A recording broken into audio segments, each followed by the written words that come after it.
Alright, today I have a Turbochef with an F3 and F6 error code. We cannot cook. So we're going to go into the error log right now. And let's see what's going on.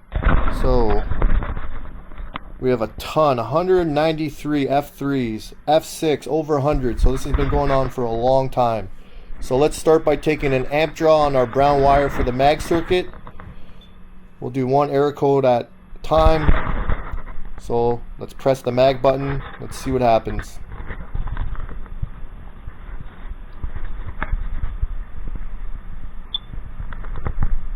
Alright, so I'm getting 0 amps here.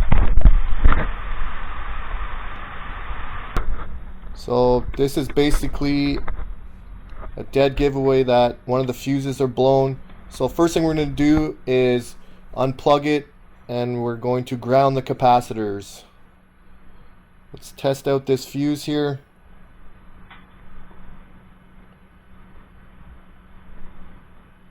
And I have open line on this fuse.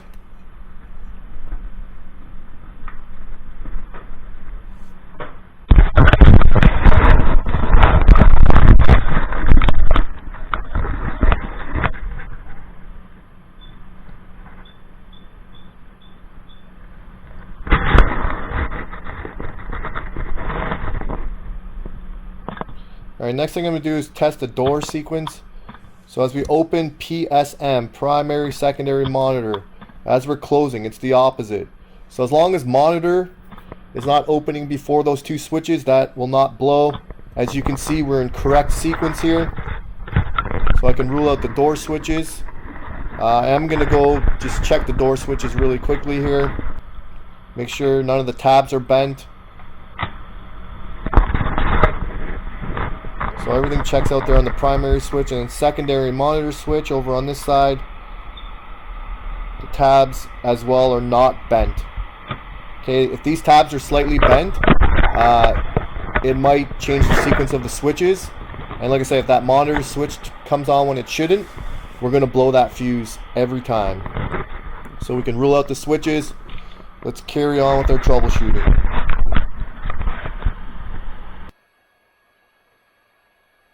Alright, so I'm going to test the high voltage transformers.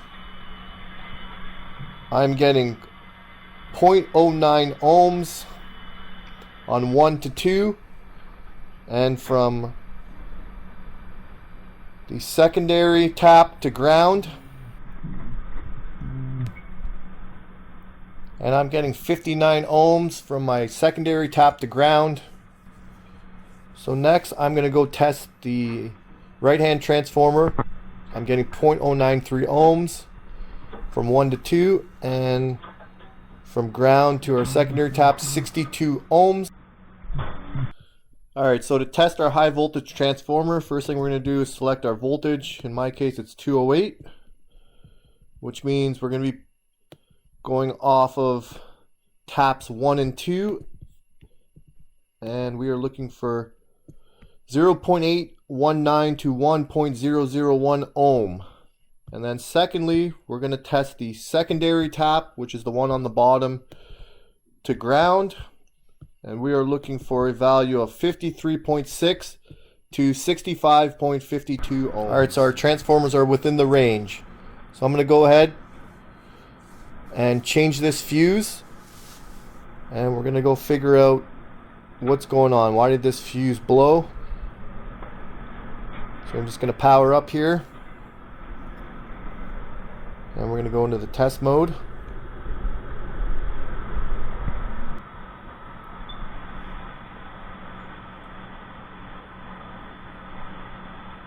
Alright, so I'm only testing the front mag. I'm only getting 2 amps here. Okay, so we're going to go unplug the unit. We're going to ground our capacitors, and we're going to go ahead and change this mag out.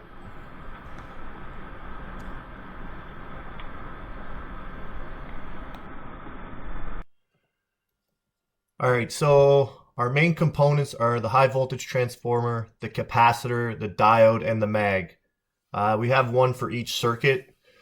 So what we're going to do is test them one at a time. So what you do is you disconnect the wires from the high voltage transformer from the one circuit so that you can test the other one. Okay, this is so we don't get any amperage back feeding into this circuit, because we're testing off that brown wire, which is testing both circuits. Okay, so what we're looking to get on one circuit is 8 amps plus or minus 0.5, somewhere in there. So we're looking for 8 amps. Okay, so based on our amp draw, we're either going to get more or less than 8 amps. So how we figure that out is we're going to go between our, what I call high voltage and low voltage side of the circuit. So I draw a line right here, okay? So everything above this line is what I would consider high amp draw. Okay, anything below here would be low amp draw. And we've gone into how to test that high voltage transformer. Okay, and the capacitor is pretty simple. You could just take capacitance, but in this case, you would just change both parts. Now, if we're getting below 8 amps, which is what's happening in this scenario, we're only getting 2 amps. We're below the 8 amp line. So that's meaning, what that means, it's telling me either the diode's bad or the mag. 98% of the time it's going to be the mag, but you can change them out as a pair if you would like. So this 8 amp line is super important for trying to figure out where the issue is, okay? So above 8 amps, we're looking at these components. Below 8 amps, we're looking at these components. All right, now I'm going to test the other mag. So I've disconnected the high voltage transformer. And we're getting about 2 amps, but now it's ramping up to 7.7 amps. That's within the range. We're all good there. So I'm going to go ahead and change this front mag. Okay, we're going to look in the waveguide cover here. In the waveguide, you can see there's a bit of contamination. We're going to clean all that out, because what happens is we're just going to arc back on the mag, and we're going to damage the brand new mag. So we'll get all that cleaned out. Mag's been changed. Let's go do our amp draw now.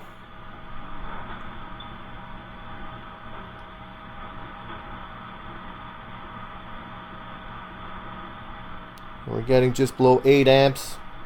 We'll run it a couple times. We want to make sure with getting 8 amps within 5 seconds. So I usually count up to 5 from when you hear the beep. And I'll test it several times. Now keep in mind, you can't run this for too long without any product in there. So I'm only holding it for obviously less than 10 seconds. Even way more than that, but you can probably get away with going up to 10 seconds.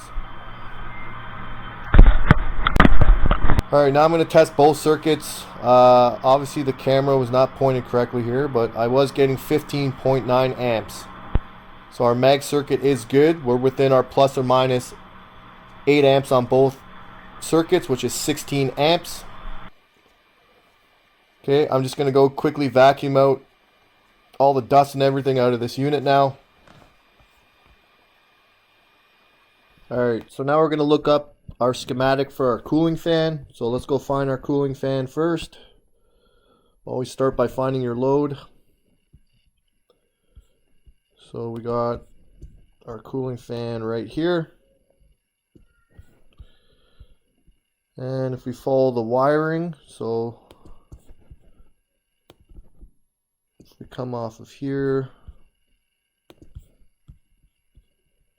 let's make that a little bit smaller. So if we come off of here, BL110,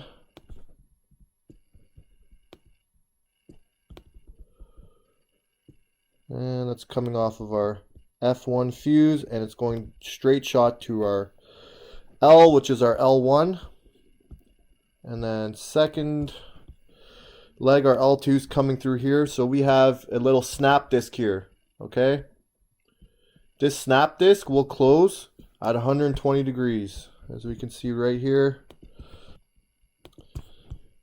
And that's going to be a straight shot from the F2 fuse, which is coming through your L2, okay? So you might find that when you turn on the unit, the cooling fan's not working. You have to wait for that snap disc to exceed 120 Fahrenheit. So just be patient with that. And how we're going to test that, it's really simple, is we're just going to test across. So what I'm going to do is literally, I'm going to test for power on this side here. So all I'm going to do is test it to ground just to make sure there's power, and then I'm going to test across it. Okay, so across these 2 points right here, I'm going to test across these 2 points right here. Okay, if I get 0 volts, that means the circuit's closed. If I get 208, that means the circuit is open. Alright, so I'm going to test the ground first. I got power there, 120. Let's test across. You can see we have 0 volts. This switch is closed. So it's doing its job. We're above 120 degrees here. So I'm just going to try to kickstart the fan really quickly and see if it gets going. Sorry, it's a little dark. This whole kitchen was really dark. It's really hard to get a light on everything. But yeah, it's not kickstarting. So I'm going to go ahead and test for voltage at the load.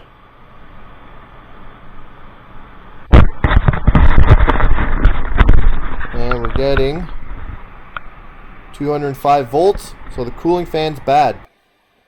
Alright, so I got a cooling fan. We'll switch it out. You got to kind of take off the back panel. You don't have to take it out completely, but just enough to slide the fan out. We'll just hit fast forward here. Probably took like 10 or 15 minutes to do this, so instead of boring everyone, let's just hit the fast forward button. And make sure we clean that grill out. Okay, we're back on. We have good airflow through the cooling fan, as you can see there. Cooling fan's doing its job. So last thing we want to do is we want to test with product. That's the only time we can test the mag circuit. Okay? In the preheat, the mags do not turn on. So you always want to cook with product. Make sure no F3s appear. No messages appeared. Perfect. The top layer has melted on there, which tells me the mags are doing their job. They're pumping. We would have seen an F3 message on there for sure on the screen.